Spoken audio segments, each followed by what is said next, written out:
Christmas का पर्व खुशियां लेकर आता है। इस दिन क्रिसमस ट्री लगाया जाता है। इस ट्री को घंटियों, चॉकलेट, लाइट्स और गुब्बारों से सजाया जाता है। साथ ही इस दिन चर्च में मोमबत्तियां लगाई जाती हैं। रात में सामूहिक प्रार्थना की जाती है। इसके साथ ही केक और गिफ्ट बांटने की भी परंपरा है।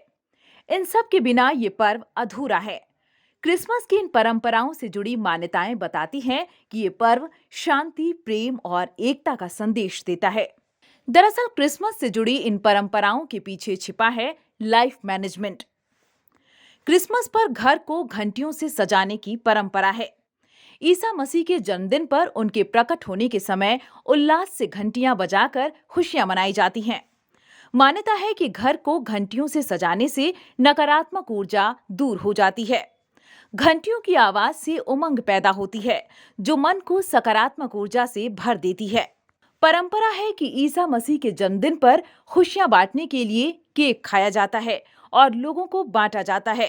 ये एक खास तरह का केक होता है जिसे प्लम केक कहा जाता है। इसके पीछे मान्यता है कि मिठाई के रूप में केक खाने से तनाव और अवसाद खत्म होता है और आनंद मिलता है। क्रिसमस पर ईसा मसीह के सामने मोमबत्तियां जलाकर लोग उनसे जीवन में प्रकाश की कामना करते हैं।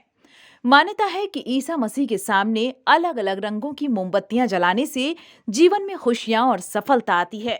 क्रिसमस पर लोगों को उपहार और जरूरतमंद लोगों को कपड़े, मिठाइयां और खाने की चीजें बांटी जाती हैं।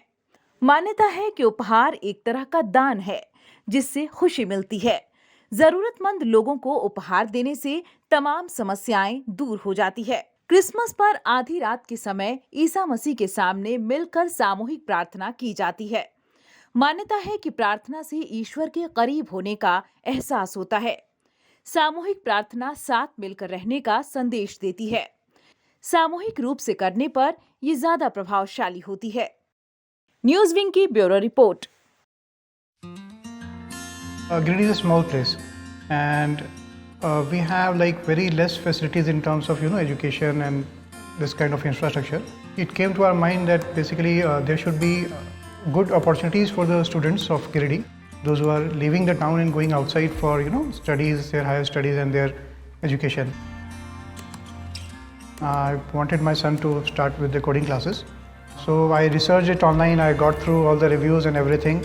Then I got in touch with the White Hat representatives, and I was very happy with the progress and all how he was doing. So then I thought that why not to implement it in our school so that all the students are able to learn this thing. I started coding because we can make our thoughts real. We can interact with the computer. White Hat Junior is helping me to create a web browser. And I think on this part, White Hat is actually leading, on this coding platform. It is definitely a very good platform and one should implement in every school.